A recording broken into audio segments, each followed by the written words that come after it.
thank you for joining us. Thanks for having me. This is fun. Yeah.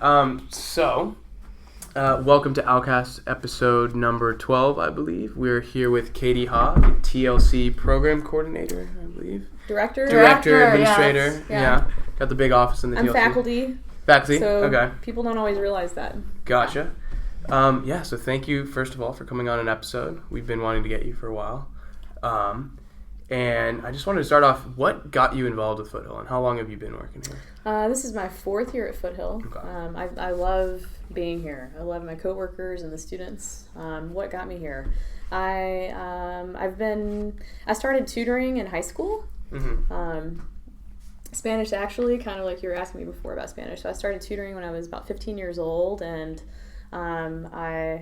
long story short, I was a private tutor for a long time, like full-time, in Washington, D.C., and I loved it. It's a very different dynamic than working in the classroom with students. I like doing both, but I really enjoyed tutoring. I like the impact that I can make on an individual in that field. So when I moved to California in 2010, I had been teaching in the classroom full-time in Houston, Texas, and when I started looking for jobs, I saw that a position was open for a full-time tutor at Skyline College. So I was lucky to get that position and work with those students for a while, but my ultimate goal was to become a faculty member. Gotcha. So when the job opened at Foothill in supplemental instruction, which is the field of tutoring, I applied and was really fortunate to get the job.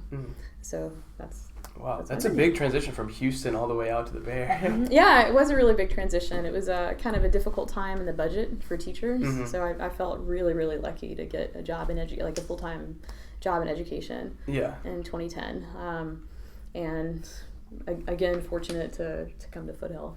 Yeah.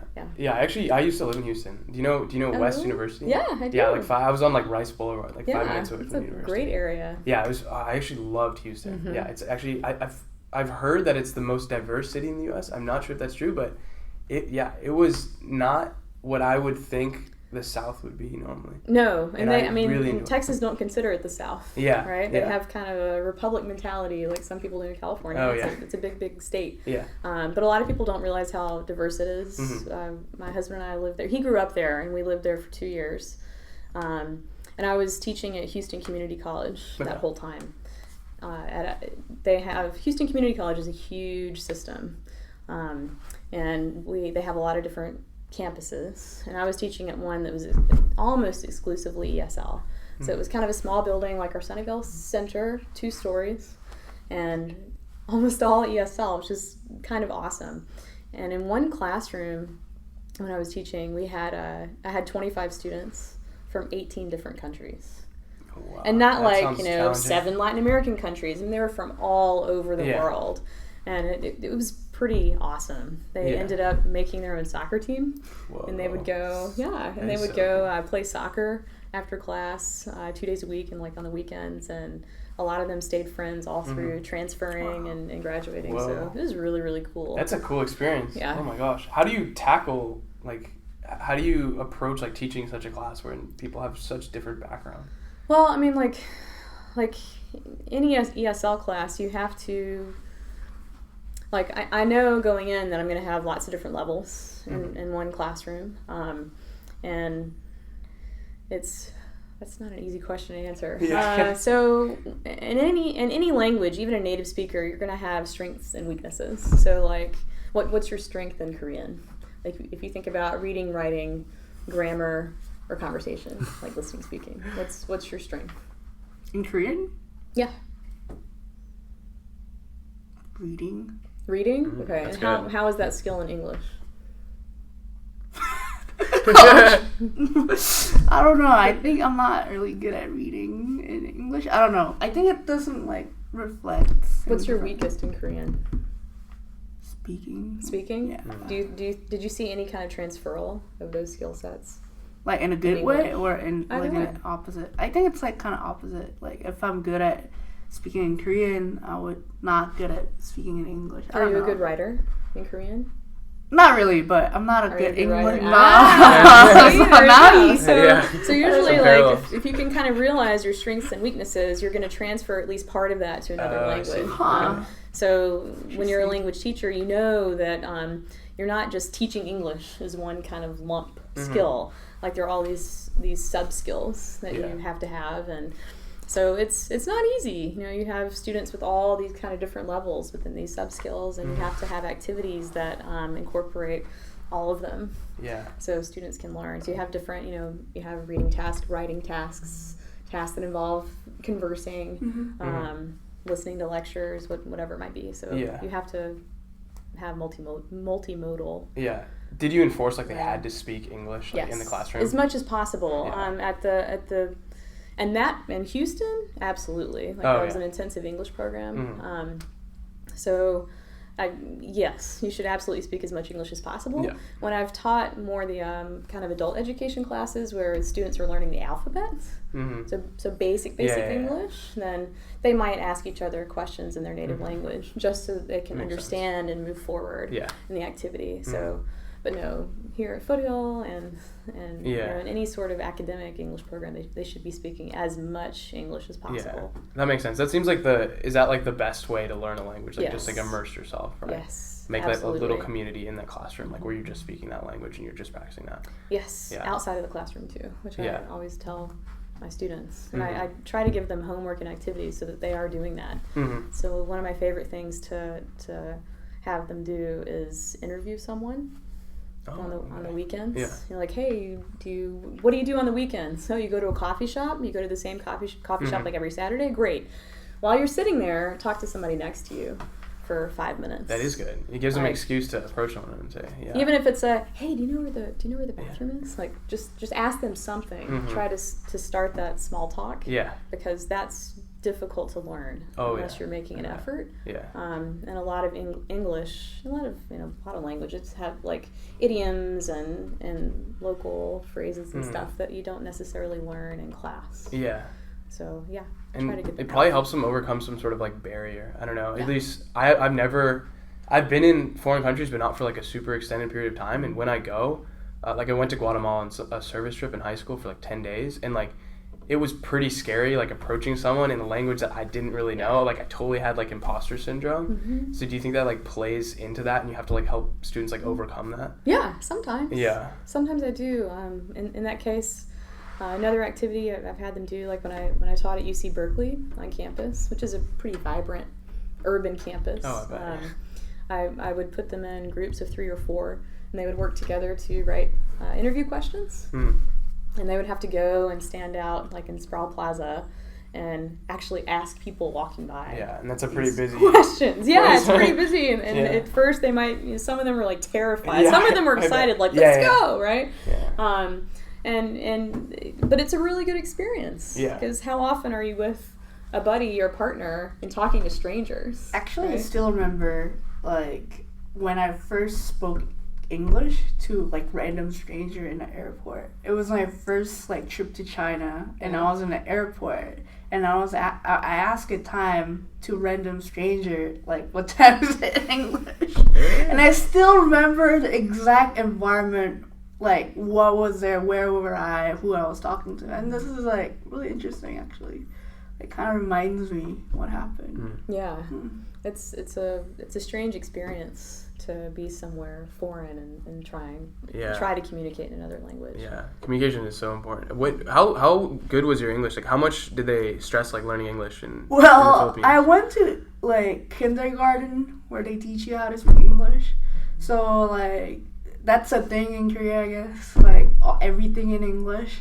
Well, in my elementary school, I was taught in Korean. And I moved to Manila. I went to international school. Well, everything was in English, so that's like I think that's like mostly how I learned my English. And then I came back to Korea. I was in international school for a while, and I spoke both Korean and English there.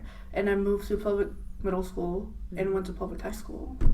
Do you remember when you started dreaming in English? Yeah, it was so funny. When I was living in Manila, actually, I spoke English when I was sleeping, and I think I think one of so I was like sleep talking. Yeah, sleep talking in English, and I was so loud, and actually someone came to my room and recorded what I was saying, and my mom saw that, and she was like laughing so hard, and that's really interesting. Like still now, when I was in summer in Korea, I was streaming in English, and my mom was like, "You're talking about weird things. Like, what are you talking about?" Like, I don't know what was going on, but like I think, yeah, you definitely do that.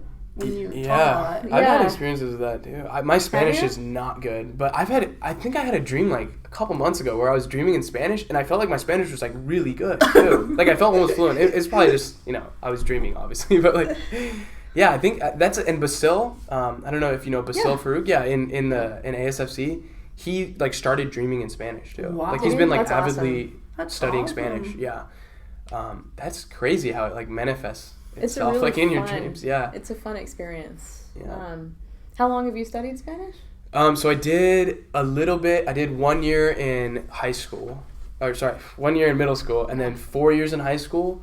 But I didn't practice speaking a lot. Like the teachers would always like have like, oh, like the magical door, the Puerta Mágica, where once you walk in you have to speak Spanish, no English, but like no one would really follow that.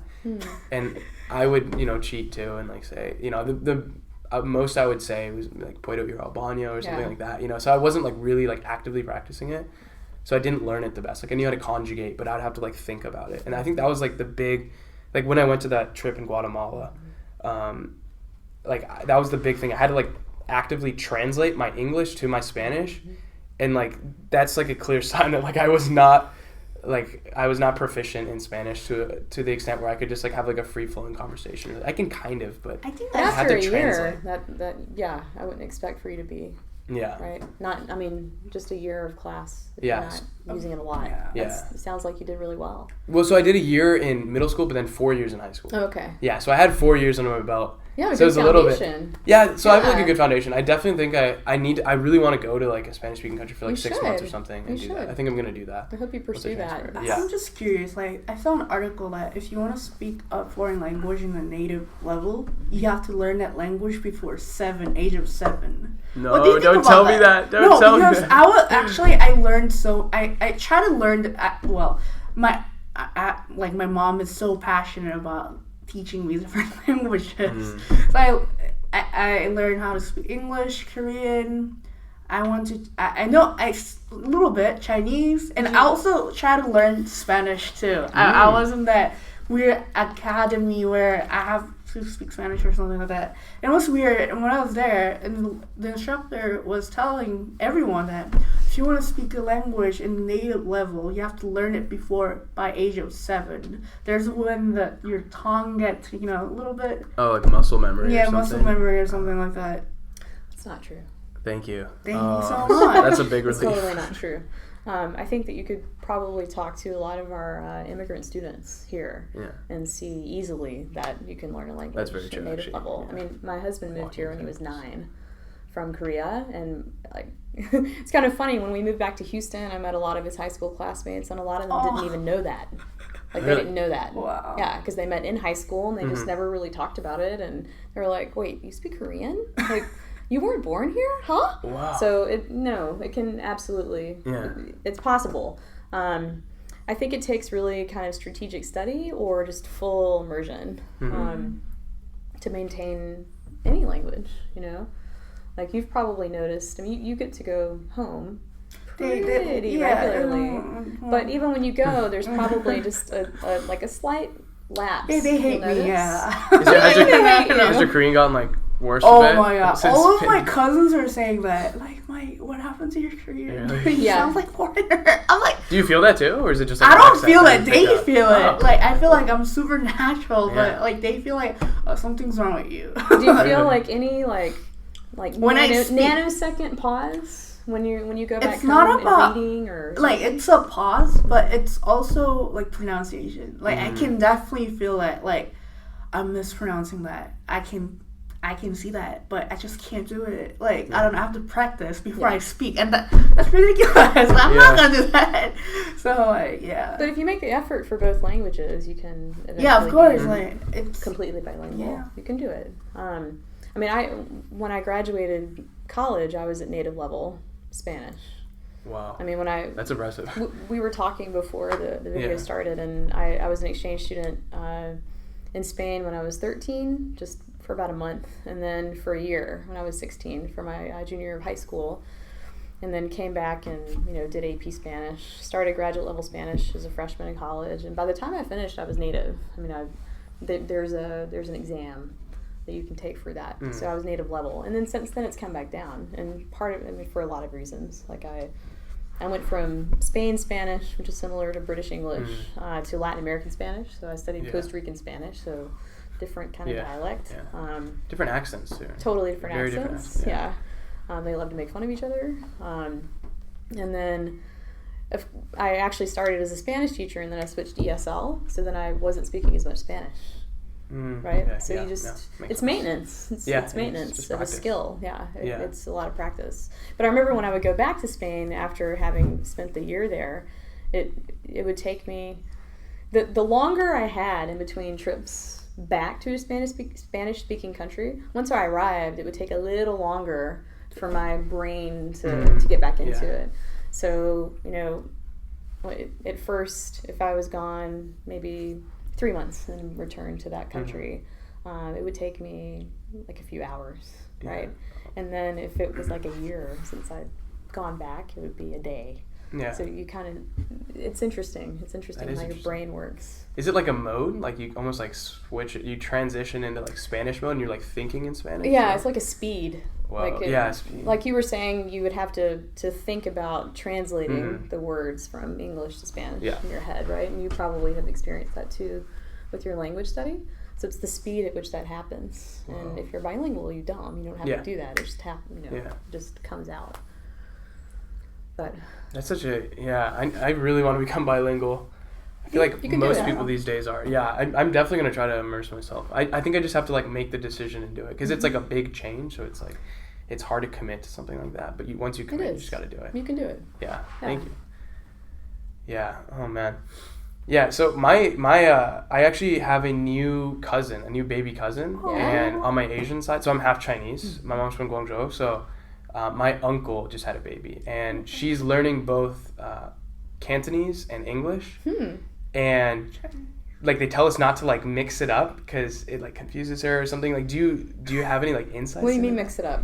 Like who's speaking Cantonese? So their family is trying to speak Cantonese in the household, but then she's gonna go to a preschool that speaks English. So I think they're first trying to teach her Cantonese, so one language. So I'll speak to her in English, and sometimes my mom they'll be speaking Cantonese, and then I'll jump in with like something English. She'll be like, oh, like don't mix it up or something. Like, is that like a thing? Like, you can actually confuse them a little bit. It's not a confusion issue. The best practices are that the native speaker, whatever language, speaks that language at home. Okay. Right. So like in my house, I'm a little far out from my Spanish. I wish it were where it used to be, and it could get there again. I haven't had the time. Yeah. So technically, I should be speaking English to our son, and then my husband should be speaking in Korean.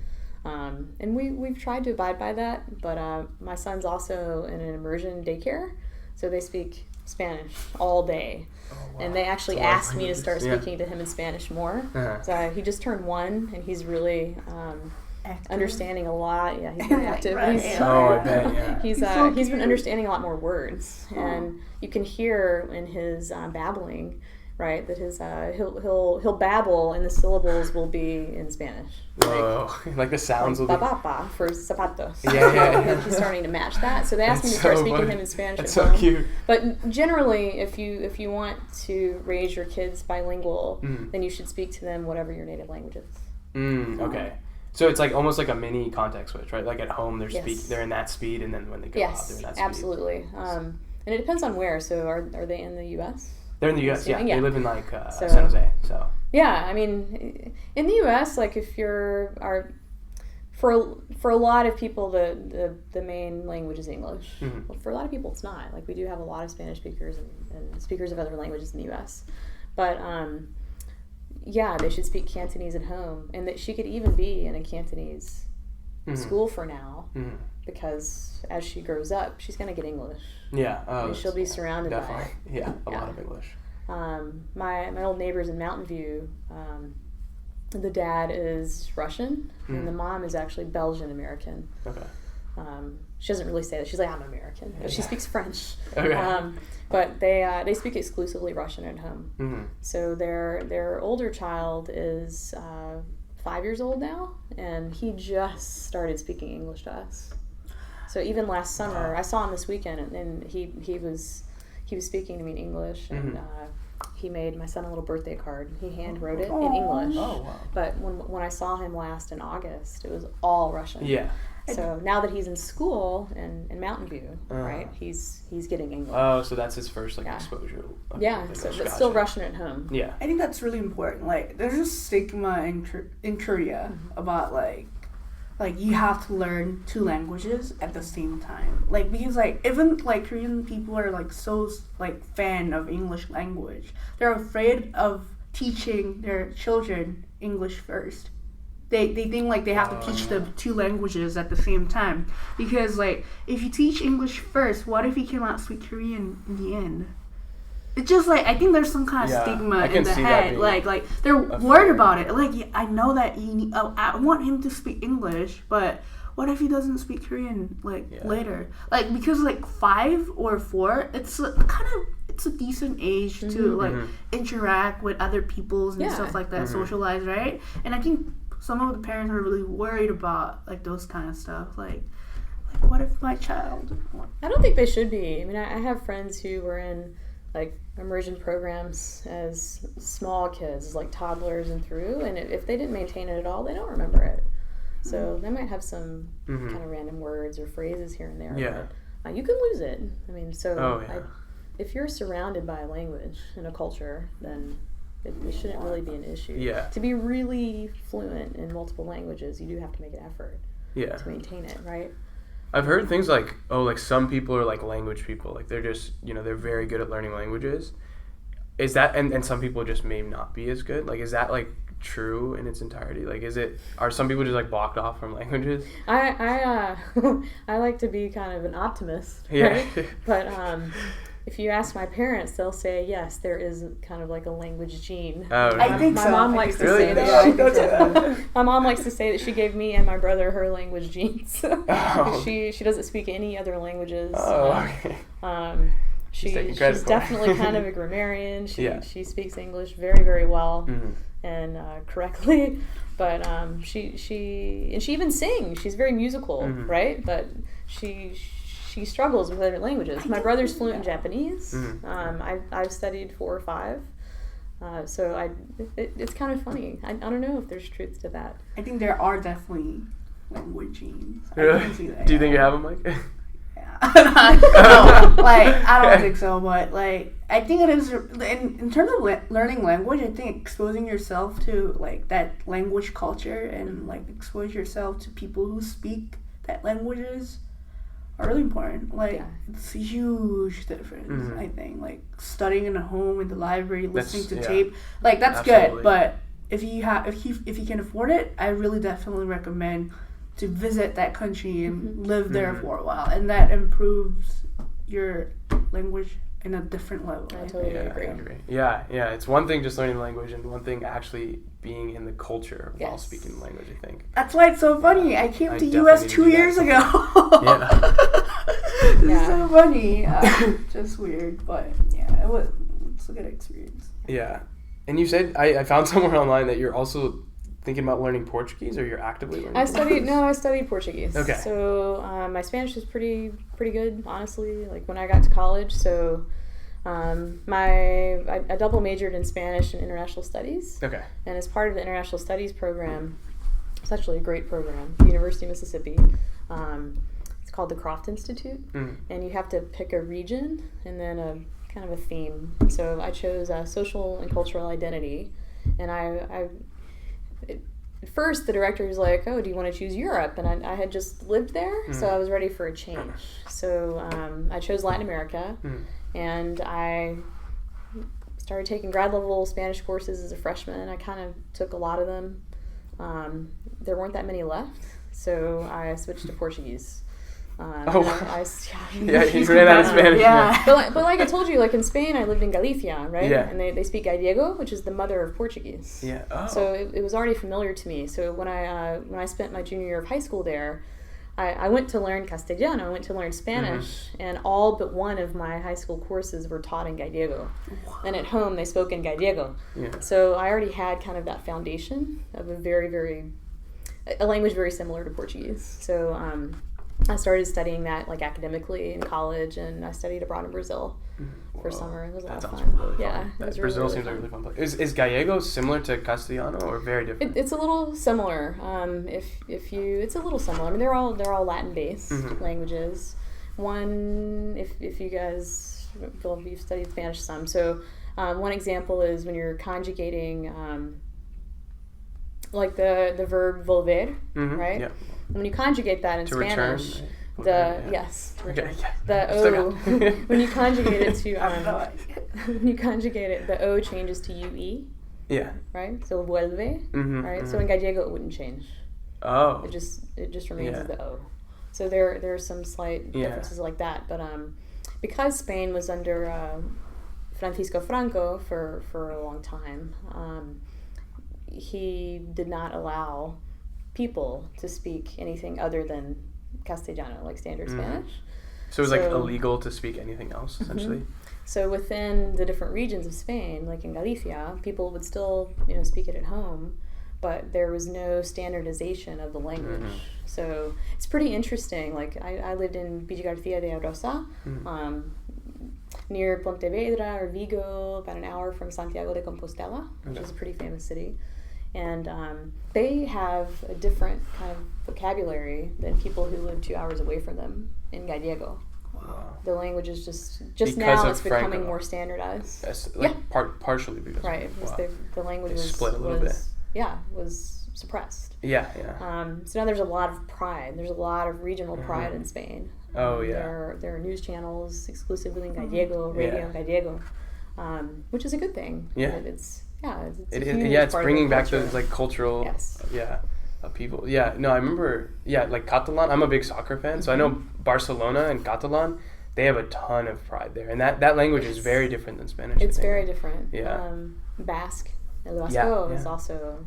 My cousins lived in Basque Country in France, and I know there's some similarities between that and that's like near the Pyrenees, right? Around so there's similarities in both Spain and France, I think. Yeah, there are, but the Basque language is completely different than any other. They're not really sure of the origin of it. Yeah. It's pretty wild. Wow. Yeah.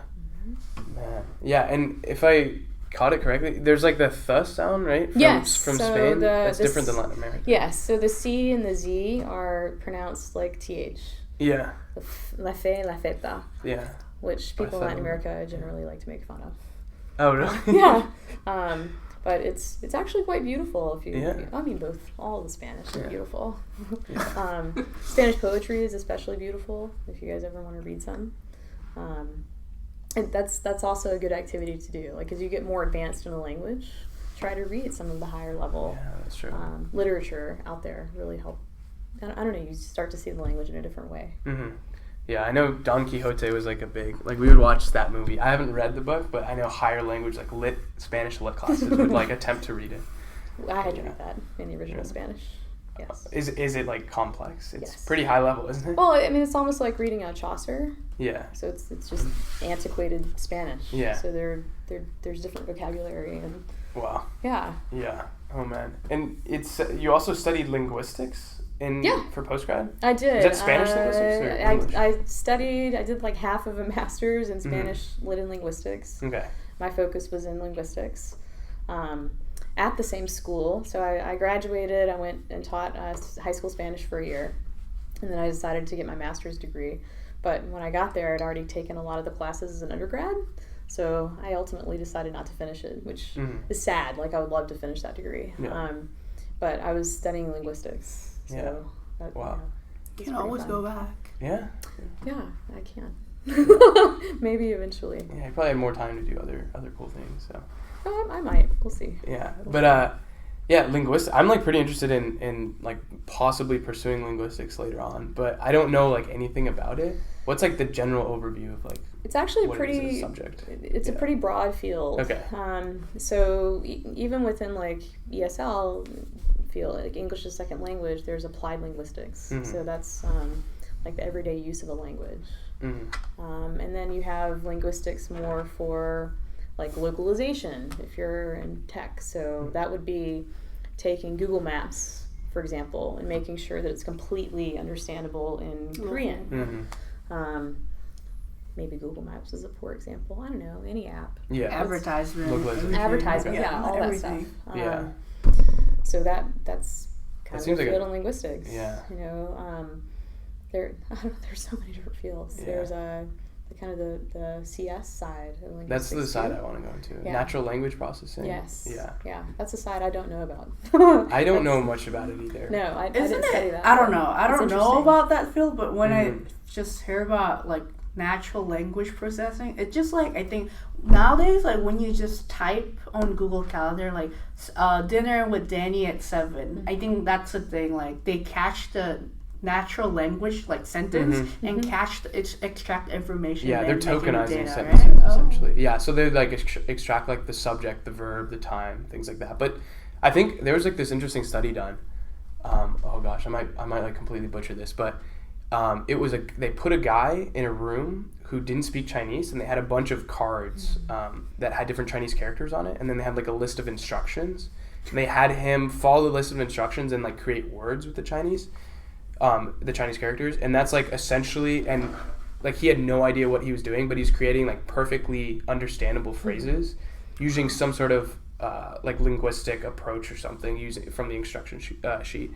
But that was like a way of proving that, yeah, the natural language processing that machines are doing, they're not attributing meaning to the words. They're just constructing things based on a set of like rules. So that's like, there's still going to be advancements, I think, when they're going to try to start having those machines like actually understand what they're saying. But right now I think it's just like deconstructing sentences and like plugging them into a bunch of algorithms.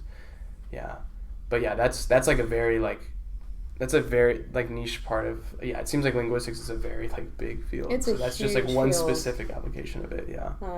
Yeah, that's really interesting. I think, you know, a lot of students wish that languages were more structured, right? That we did have a more like clear system in English. Because I remember first studying Spanish and all these rules for conjugating like ER, IR, AR verbs. Yeah. And they do apply to a certain sense, but if you think about English, I think a lot of students struggle because we have so many idioms. I don't technically agree. It's so funny, when I was learning Chinese, actually I was comparing to English grammar, not Korean grammar. I just feel like when you're native, I don't know, like I slept in all of my Korean classes, so I don't know about Korean grammar, but I can speak, I can read, I can write. You slept? Is that what you did? Yeah. Of course, there's I was like, wait. There's a specific grammar session, but like I'm like I was so cocky. I'm native. Yeah. I don't need to learn. Oh my But gosh. luckily, yeah. Mike. So I don't know about Korean grammar, but like I learned English grammar, so it was easier for me to actually learn Chinese comparing with English grammar, and that was like kind of funny. Like, it's really interesting. Like, I'm not even using my native language to learn different languages. I'm using English to learn Chinese, and that happens too. That was really, weird thing. Whoa. So you're applying English, like your knowledge of English, to actually help you learn the Chinese? I think that's like because like for myself, I studied SAT writing, so I know about the grammar and stuff like that. So I know like the name, like what is this, what is that, like, but in Korean I don't know what kind of, like, I know that exists, but I don't know the name of that, the rules or terminology? something like that. That's normal. Yeah. I mean, unless you're taught grammar outright.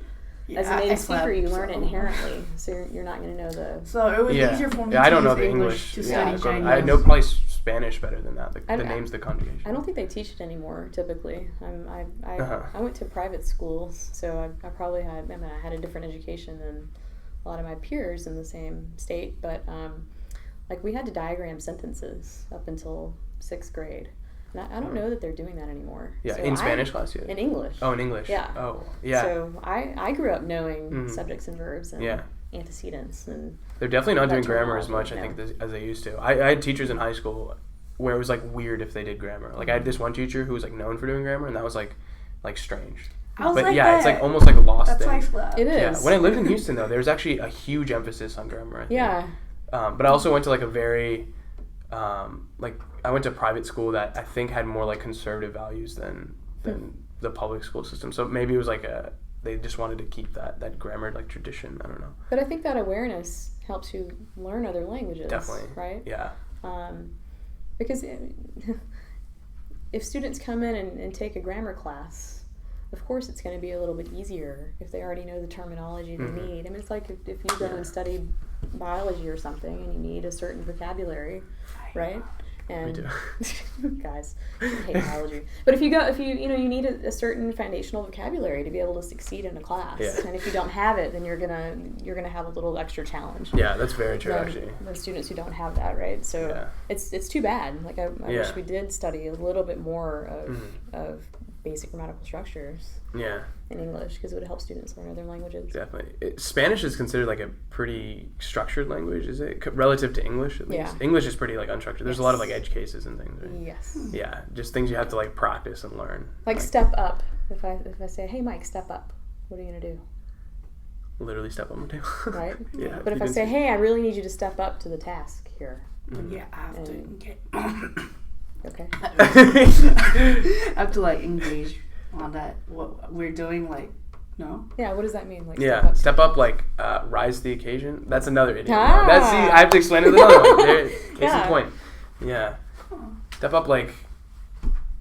Yeah, that's like fulfill a duty or an obligation or follow through with the responsibility. Right. Yeah. Complete a task. Would you say there's more of those idioms in English versus other languages? I guess I just like grew up with English, so I'm so like used to all those the things. languages I've studied have them. Mm-hmm. I do feel like we use them more routinely. Yeah. There seems to be a ton. Yeah, it's like sprinkled. The whole English language seems like sprinkled with those. Yeah, there are a lot. Yeah. And Spanish has a lot of them too, and every country has different ones. So if you really get into studying Spanish, like you'll see that in Guatemala has like one set of idioms they use. Yeah. And a lot of them, well, even for English, like a lot of them are cultural too. Mm-hmm. So you're gonna have even within the U.S. there's a wide variety of different sayings and things. Yeah, I know in Costa Rica. So you said you studied Costa Rican Spanish? Yeah. Don't they use like tico or something? Does that mean like something small? Tico is like the local word for. Oh wait, no, that's Costa Rican. That's Costa Rican. Never mind. I think there was another. I was speaking with one of the drivers. We'd go on like long drives. Yeah. I went to Costa Rica with my family over spring break, Nice. and we'd go on like long drives to see like volcanoes or do like touristy things. But I would like try to speak with the drivers. And they're very friendly people. They're very and friendly. like it would be like tiring like, trying to translate everything. But he was telling me something like chiquitico or something. Yeah. So in Spanish, diminutive. So to make something. To show that something is dear to you, or that it's literally smaller, then on the end of an adjective, which typically ends in O or A if it's feminine or masculine, you add ito or ita, right? So if you have a book, right, libro, it'd be librito. Anyway, or what? Let's see. I'm trying to think of a good example. So in Costa Rica, they add tico on the end. Right? Yeah. That's their diminutive? Yeah. Okay. Yeah, I think that's what he was trying to explain to me. Like I'm just like realizing. Instead of chiquitito, it'd be chiquitico. Chiquitico. Yeah, Gotcha. it's pretty cute. Yeah, and it's another slang for Costa Rican too. Yeah, it is cute. Yeah. Yeah, it's like the tico. Yeah. Tico way of talking, Wow, this is so weird. Yeah, that's kind of like linguistic-ish. So yeah, how like they like just kind of append different like suffixes to words, whereas in English like we don't necessarily do that. And like German, I know they like construct these giant words from like I don't know. I have a couple of German friends, but I don't know much about it, so I'm not an expert. But I know they like construct these really big words just with a bunch of different words to make something else. And we've done that in English to some extent. Like we have prefixes and suffixes and compound words. Talking about language in college, I know like lots of our students are transferring this year, and I just want to ask you, like, if you can go back to college, like, is there something that you want to change it or fix it? We need some advice. Yeah, I need some advice. Yeah. Like, how do you make it? Good question. Like, good college. What would I say? I think that especially right now, like a lot of our students are finding out, what schools they got into, what schools admitted them, and which schools did not. And I think everybody seems to have their own opinion on where you go and what you study and everything. And the best advice I can give is to be smart. Like choose a school that you think is going to be a really good fit for you, and try to compartmentalize what other people might be saying to you about it. Right. So I think a lot of students come to Foothill and they want to go to UC Berkeley, especially from other countries, because it's very famous and it's extremely competitive right now. So if you don't get in, don't sweat it. Like look at the schools that did admit you, be proud of that, because it is an accomplishment, and choose one you think is going to provide you an excellent education. I think it's like diluted almost, like these schools, because like people are, it's like not common, but like people, they don't give themselves enough credit when they get into like UCSD or Davis or something. Those are like still crazy hard schools to get into. It's just this area is so competitive that it like looks, I guess, like the stigma is that it's not as good as like a Berkeley or like an Ivy League. So it's like almost diluted down. Absolutely. And like also look at the program and the quality of the education you're going to be getting. Look at the fit. So if you've really enjoyed being at Foothill and having kind of smaller classes and easy access to professors, then consider that when you find out. I mean, schools have all the data, like they'll provide it, like how many students are in your major, what's the class size of the students who start, how many of them finish, right? Which a lot of people don't actually ask. Looked at that, That's actually really important. Actually. Well, I think that's more commonly asked in grad school or like a PhD program or something. Like, how many of your students are finishing? It's a good question, right? That's a really good question. And I think that knowing those things will help you decide kind of where to go, and also know what to expect when you get there. Like, my mom, she's a very passionate about me going to college. And once... Your mom? No. My mom, I'm passionate too, but my mom, she did all the research about where I got admitted to, and she gave me all the statistics about, like, not just about rankings, but about, like, graduation rates, students ratio, and like tuition, of course, and what they're specialized in. And what was interesting the most was graduation rate. So UC Berkeley has a graduation rate of 60 something. Really? Yeah. That's pretty. So most of the students don't finish their degree in 4 years. Oh, is that like graduation in 4 years or just graduation? Yeah, because you guys are a different subset, right? Like you're transferring in, so you could also look at the transfer graduation rate. Yeah, it's probably but different. Like it was. Yeah, I bet it's higher. I think I read read something somewhere that like some stat that like transfers are more successful at these schools just because like they've like worked on those skills at like a. Yeah. I mean, they're expecting transfer students to come in with more focused goals and a little higher level. I mean, you should have a higher level skill set because you're coming in at a higher level. Yeah. So you have to consider that. But like, I don't know how much I thought about when I was in high school and applying out, and I was in Spain for junior year, so I came back. I had 1 year to do SATs, SAT 2s, ACT, apply, all that stuff. That was all your senior year? It was all my senior year. It was fast. That sounds busy. So like being gone my junior year wasn't ideal. I went to a really small school. I graduated with 58 people, and I applied to a lot of schools, not as many as Mike, but I applied to you might have the record. Yeah. But I applied to a lot of schools. I think 7 or 8. And I had the opportunity to go out of state, and I actually decided not to. And people were kind of shocked, right? Because I had just been in Europe. Like, what do you mean you're staying here? Yeah. I was like, I'm staying here. And I got a lot of commentary for that. So for me, it was hard to kind of push it out of my head and be happy with my decision, right? And that's so silly because it's a great program. Yeah. It still is a great program. So I was really fortunate to go there, right? So that's what I struggled with. So I would say, don't worry about it. Like, do what you think is best for you. Yeah. And there's so many good options. Yeah. It's all going to be fine. Yeah. I think it's like, being at peace with your decision is like, absolutely. I think a lot of people struggle with that. Like, people are always asking like, what if I went to this school? What if I did this? What if I did that? And like, I definitely struggle with that too. And I think that's like something that I think everyone, if they did that, if they just like were at peace with like they made the decision and they're done thinking about it, I think it would like prevent a lot of like added stress. For you guys, like going in as juniors, probably, right? I'm gonna be sophomore, but sophomore, sophomore, junior, depends.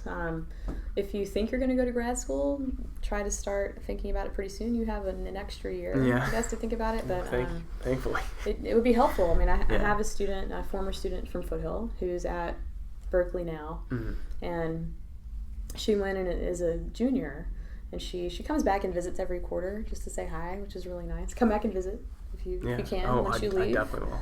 Yeah. But she came back and she's already planning on applying to grad school next January. So that's only a year and a half. Yeah. Right? It goes by very quickly. So start.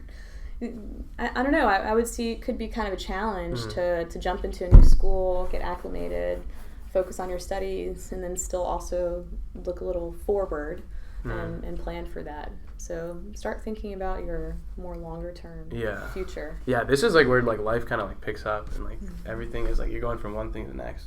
It like, goes fast. Do you think there's like possibility to like take some time off and like go travel, or like do you think like that's like possible with like the fast pacedness of like our society, I guess? I think that's possible and important. I mean, there are programs you can get involved in to do that. So at one point, when the TLC launched, we had a lot of faculty tutors who had done JET and taught English in Japan for a year and really enjoyed it. So that's one option. I've had a couple of classmates from high school who actually did AmeriCorps. Yeah. So do you know AmeriCorps? No. It's like Peace Corps, but in America. Do you know Peace Corps? Yeah. Okay. So AmeriCorps, you're working on a community project within the U.S. And did that for a year. A couple friends did Peace Corps also. So. Also a Fulbright scholar. I think that's really good. Fulbright, That's tough to get though, right? I think so. Yeah. Yeah. There are a lot of scholarships out there, but I mean, teaching English abroad would be an interesting thing to do, and you could work on your Spanish if you ever wanted to do that. No, I definitely want to do that at some point. I'm just like worried, like I'll get stuck in like this rat race where I'm like constantly like trying to do the next thing. Yeah, I totally get you. Or like I'll stress like I'm like getting stuck anywhere is you can change that. Yeah. Right, you can change that. Yeah. Like if you're feeling stuck, then do something different. Yeah. So, I mean, a lot of students now are kind of doing a gap year. So high school. I feel like everyone should do some time off. It's a good thing to do, right? But so if, we could always put a deadline on it. Say, hey, I'm going to do this for 6 months, or 3 months, or whatever you think would be healthy and good for you and productive. Yeah. That's how, Just weird. I don't know. Like, I'm just terrified that now I'm done with undergrad admission, and like when like a few years later now I have to deal with the graduate admission. I'm like, when are you for sure gonna do grad school? I think I really want to go to grad school, but I want to work first for a bit and then go to grad school. And I have to go to Army in Korea, so I'm pretty sure that it's gonna be a tough transition for me personally, because like I go to like this college and you study there for a year and you go back to Korea, you serve in the military for 2 years, and you come back again, you have to like meet new people again, and then you graduate. And I don't know, if you get a job you have to meet people again there. If you go to grad school you have to meet people again. Like I think it's gonna be a tough transition, but I think I'll be fine. Like I'm just trying to be positive. It'll be a good practice too. I think the Army will be a really good experience. Like better than you. Yeah, he can say that. But I don't. Yeah, I know. I'm not going. Agree. Yeah. I hate you guys. I know. It's easier said than done. But I feel like you'll be thankful for it. Like you won't regret going off to the Army. No, I don't think you will either. I think. Hopefully it will be a good experience for you. I think it will. I'm optimistic. Yeah, me too. Yeah, and I think it'll be good practice to rebuild those social nets. It'll make you more adaptable, I think, going forward. And you're already like a very adaptable person. You've lived in a lot of different countries. Yeah. There are two different kind of sides to school, right? There's kind of this not danger, but there's this. At a certain point, you can burn out, like with any activity, right? So you just have to kind of get to know yourself and your learning style and everything. So some students, like the student I just mentioned, are looking to, she came to the U.S., really improved her English a lot, finished at Foothill, went to Berkeley. She's going to go straight in because she wants to do a PhD. Oh, So she's looking that's at a a lot of very schooling. long term. Yeah. Like, Wow. Right? But then some people might burn out doing that and look for an activity. So on the flip side of that, it's also challenging to leave school, like leave an academic environment and go work or be in the military or something, and then try to hop back into school. That can also be an adjustment. So you have to be aware of that too. Yeah. I don't But know. you can do it. Are you choosing to do like a year and then go off? Like, Yeah, because is that like the most strategic? Yeah, I think that's the place? most way. Because like if I can go to Army after I graduate, but I don't want to do that because I would not able to get the work permit if I do that. So I'm trying to use that work permit opportunity. That's why I'm just going after a year and come back. And Oh, I do see what you're saying. graduate. Yeah, because yeah. Wait, so you're going to do a year of school and then go to Korea and then come back? Yeah. Why? I know it's not For the work because permit? work permit. Because like the work permit comes out after when you graduate, and you cannot stop the work permit. Oh, You have, I it's see. like a You can't year. postpone it yeah, or defer it or propose something? I can defer it. Yeah. So I have to stay after a year, like if I want to work, and if I'm lucky, like I can extend that. So that's the only way. Do you definitely want to work Yeah, in the U.S. long yeah. term? Because like okay, this is the thing. Like now I'm looking for internship here in Korea, and it's a very different like culture and very different structure of the company and very different like salary. Like that's what I'm like figuring out. Even though like there's like a Uber Korea, like Airbnb Korea, like there's lots of like Silicon Valley companies or There's Google. branched Google Korea too, but the salary that you get is huge. There's a huge difference. Like it's ridiculously different, and that kind of like made me to think like I came here, I'm gonna get like degree here, and like why would I go back to Korea? Of course I will meet my family and stay with them, but that's the good part. But, like I don't think I'll get like good treatment. Like I mean like here like here's the thing like I don't know. Maybe you can edit this later. Like no, because like okay, like if you work at Uber Korea for an intern, like you'll work as a dog, and you get 1.5K per month. $1,500 a month. Okay.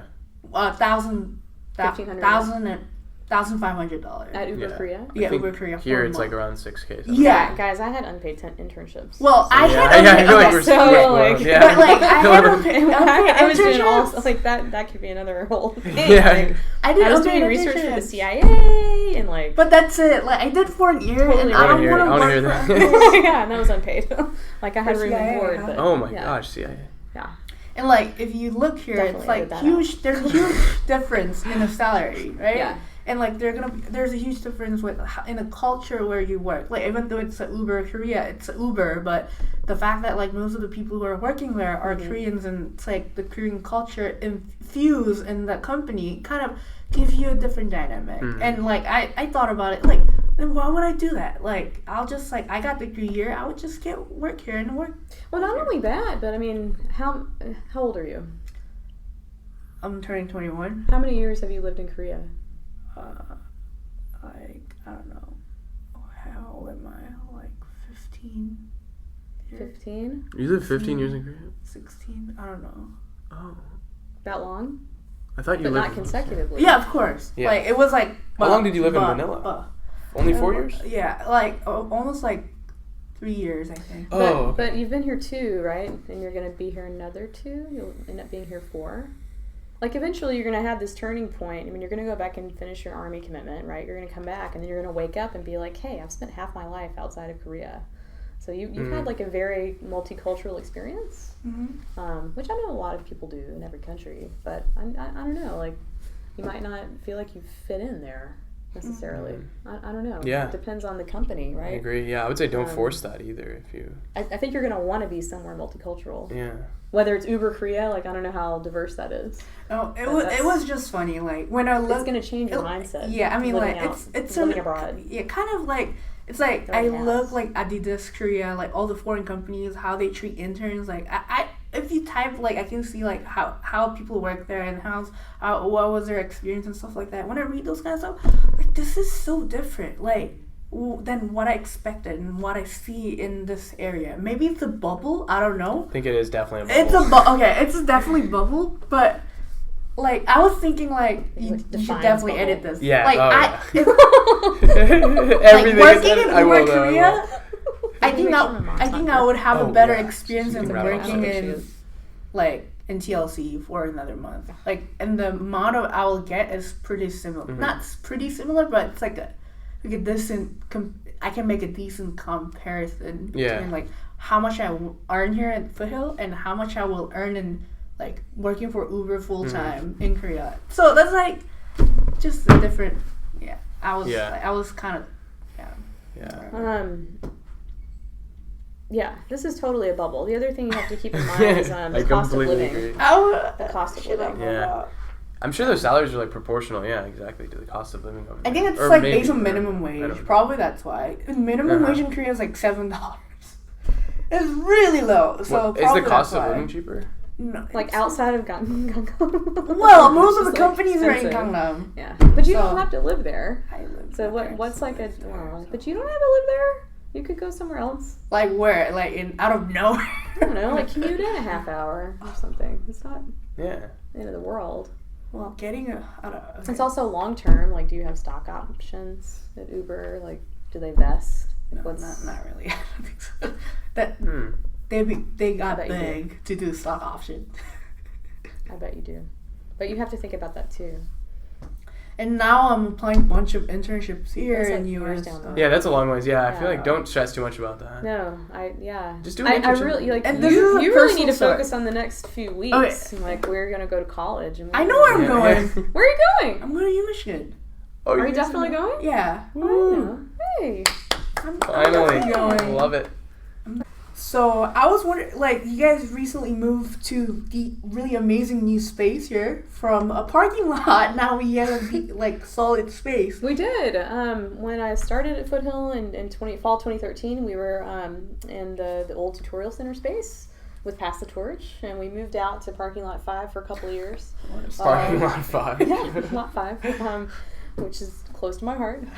While they're renovating the space, and we love it. I think the students especially are really enjoying it. Yeah. If you haven't been here, I hope that you'll come by. It's a really nice place just to study. Mhm. It's and of course receive tutoring if you need help. Right? You work here. Also. Yeah, I do.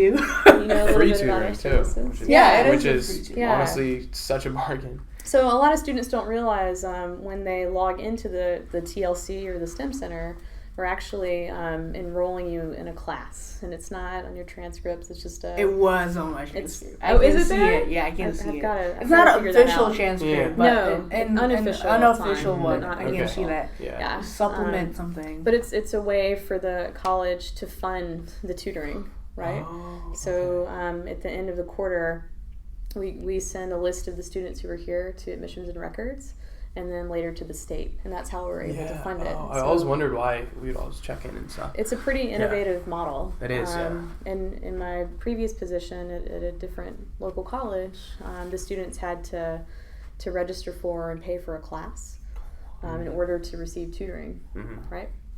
So it's pretty awesome that we have the non-credit model here. That makes it really accessible to everybody. Mm-hmm. And we also have faculty tutors and peer tutors. Mike is one of those. Yeah. There you go. And, Come to Mike. Go to Mike. And of course, our faculty tutors have a very high level of Yeah. skills. But our peer tutors are also great.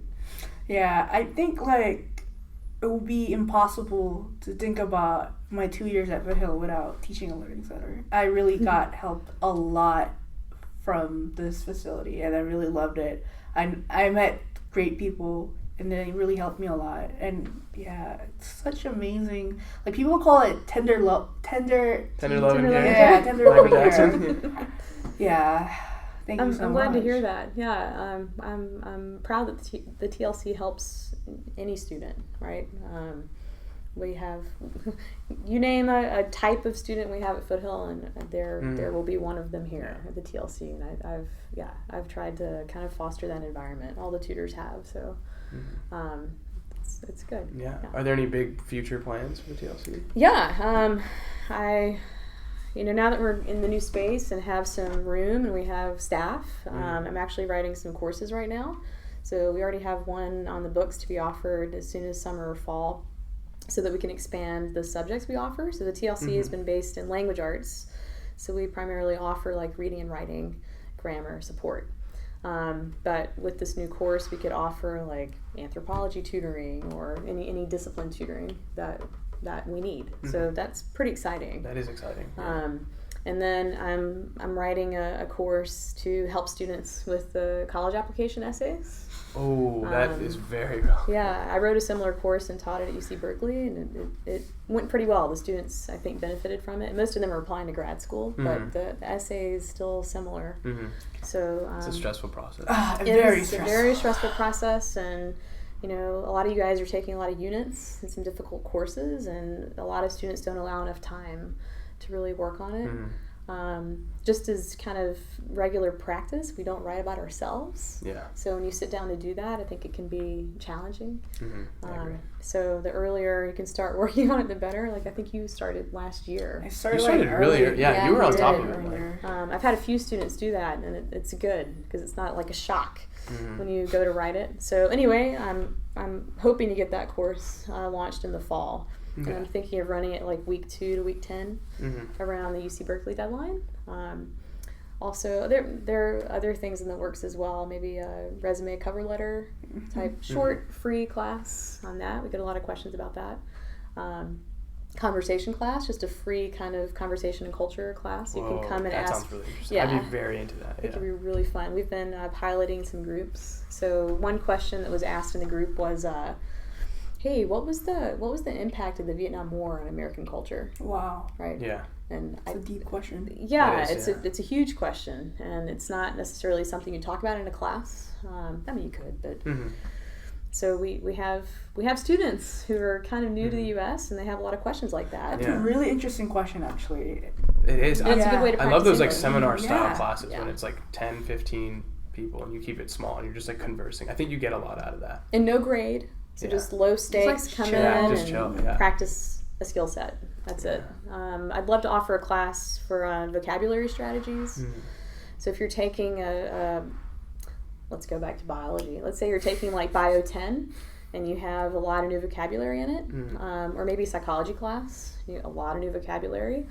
You're not really sure what to do with it. Yeah, that was the reason why I wasn't a big fan of bio. It's so much memorization. Yeah, it's a lot. So kind of a general vocab class and strategies to deal with it. Do you categorize it? Do you do flashcards? What do you do? So a short course on that. So yeah, there's some stuff in the works. That's awesome. Sounds That's like really a plan. exciting. Yeah.